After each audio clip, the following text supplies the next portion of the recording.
हे मसीह का प्यारा वचन, ये है वचन। परमेश्वर के धन्य नाम की महिमा हो। प्रभात मनन के सत्र 2657 में आप सभी का बड़े प्रेम के साथ स्वागत करता हूँ। आइए आज के मनन के लिए हम पढ़ते हैं यहूदा की पत्री 11वीं आयत। उन पर हाय क्योंकि वे कैन की सी चाल चले और मजदूरी के लिए बिलाम के समान भ्रष्ट हो गए और कौरव के समान विरोध करके नष्ट हुए। झूठे शिक्षकों के स्वभाव को सूचित करने के लिए 3 दृष्टांत पुराने नियम से यहूदा यहाँ सूचित कर रहा है। उनमें पहला कैन, दूसरा बिलाम एवं तीसरा कोरह। ये तीनों लोग झूठे शिक्षकों के 3 प्रकार के स्वभाव का यहाँ प्रतिनिधित्व कर रहे हैं। जब यहाँ यहूदा झूठे शिक्षकों को इन तीनों के द्वारा उजागर करने की कोशिश करता है, हमें यह समझने की एक अन्य महत्वपूर्ण बात है। यहूदा यहाँ इन तीनों दृष्टांतों के द्वारा झूठे शिक्षकों के द्वारा सिखाई जाने वाली शिक्षाओं को नहीं, बल्कि झूठी शिक्षा सिखाने वाले या झूठी शिक्षा का पालन करने वालों के व्यवहार को पाठकों के सामने उजागर कर रहा है। कैन के बारे में विचार करें तो उन्होंने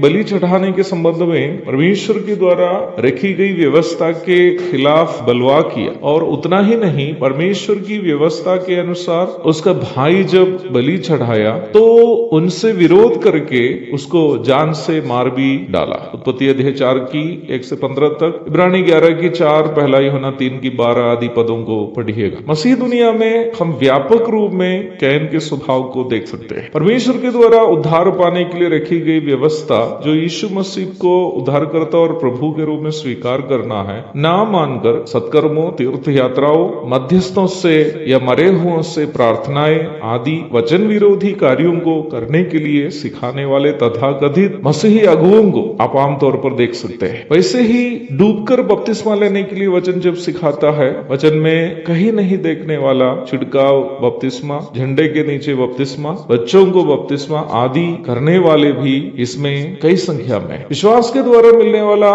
उद्धार के बारे में प्रचार ना करके चंगाई चमत्कार के द्वारा लोगों को भ्रमित करके अपने जेब भरने वाले, विश्वास के द्वारा मिलने वाला पवित्र आत्मा को नौटंकी करने के द्वारा मिलने की आस लगाने वाले भी इसमें कम संख्या में नहीं। वचन के उपदेशों का विरोध करके परमेश्वर के द्वारा रखी गई व्यवस्थाओं के खिलाफ चलने वाले सभी तथाकथित मसीही कैन के स्वभाव के। इन्हें समझाना या सुधारने की कोशिश करनी आदि संभव नहीं है। जो लोग इन्हें समझाने या सुधारने की कोशिश करते हैं, उनसे ये नफरत करने लगते हैं। जो लोग इनके अनुसार वचन विरोधी गतिविधियों में साथ नहीं देते, उनको भी ये लोग विरोध करते हैं। मौका मिलने पर इनके साथ नहीं देने वालों की हत्या करने के लिए भी इन कपटी लोग हिचकिचाएगा नहीं। मैं इस प्रभात मनन की तैयारी कल शाम में जब कर रहा था, हमारे लोगोस बाइबल इंस्टीट्यूट के एक भूतपूर्व विद्यार्थी असम से मुझे फोन किए। वो एक तथाकथित मसीही समूह से ही विश्वास में आया। जब उन्होंने वचन सीखकर उस वचन के अनुसार जीवन बिताने और सेवा करने लगा, वहां के तथाकथित मसीही समूह ही उसका विरोध करने लगा, अन्य धर्म के लोग नहीं। वो मुझे फोन से बताए कि सर आप मेरे लिए प्रार्थना कीजिएगा, क्योंकि